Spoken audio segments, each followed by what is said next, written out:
Hello everyone and welcome to my very first video on the Crafty Maven Getaway channel. My name is Sara. Sara Scraps is my YouTube channel and you can see all of my information where to find me online below. So I love mood boards. I believe that when I do most of my Crafty Maven Getaway videos, they will start with the mood board. In this particular case, I was drawn to the top of the mood board with all those tiles. So I started with the mood board and then I found a layout that I could scrap lift that went along with my idea of what I wanted to do, and then I found a photo. Now the photo was with other photos that belong in an 8.5 by 11 album I'm making for my sons. So that is what we're going to do today. We're going to take that 12 by 12 layout, we're going to shrink it down to 8.5 by 11 and create a really pretty layout. I love how this layout turned out. I think it turned out really, really pretty.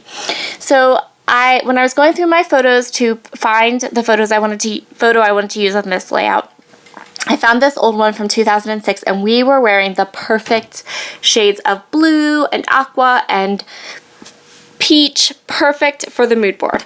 So that was where my inspiration came from for the colors, and then I went through my stash and created a little kit of just all different things. So you see here I'm showing you the mood board and how I'm going to use the top of the mood board, those tiles, to recreate my layout. The layout I chose to scrap lift is from Kelly Noel at Studio Calico, and I found it on Pinterest. So right now I'm going to punch a bunch of 1-inch squares from a collection of 6x6 papers that I've put together. So I'm going to try to think real quick what lines they're from. Some are from Maggie Holmes Bloom. Some are from Dear Lizzie Saturday. Some are from Pebble's Happy Day collection. And then I think there's another crepe paper collection in there somewhere too. So I'm going to start. I did trim my photo down a bit. It was a 5x7. It was a professional photograph and I trimmed it down just a touch. And now I'm going to create my background with all those 1-inch squares. I'm going to start by lining them up around my photo. I wanted to make sure that these diamond-shaped pattern would kind of stop and end where I wanted it to with regard to the photo. So I started around my photo and then I'm going to work out from there. Also, just as a little side note, that crosshatch peachy colored paper that I cut down the side of my page is from Simple Stories. It's from the Reset Girl collection and it's part of the Basics collection. So there is 2 separate packs of paper in that collection. One is a lot of pattern and the other one is this really soft, beautiful color palette with all these peaches and aquas, tone-on-tone patterns, and that's where I got that crosshatch paper from. So now I'm just continuing filling in spots where I want my pattern to go. So I started off with it very close and then towards the top and side of my page I want them to kind of feel like they're going off the page a little bit. And then I'm going to put a couple little squares down at the bottom to pull in the top into the bottom and create like almost to look like a continuous mat. Not exactly, but it does help to have that color repeated at the bottom that was at the top. So my title is going to be super simple. I am going to take this lovely word that's already cut and ready to go. It's a sticker from Jelly Bean Soup, and I love that scripty font. I think it's really, really fun and sweet. And then it's in navy blue, so it brings in some of that darker navy blue. And then I'm going to take these Ellie Studio letters, and they are in, I believe the color is light pink. Let me see if I can read it quick here. I believe the color is light pink.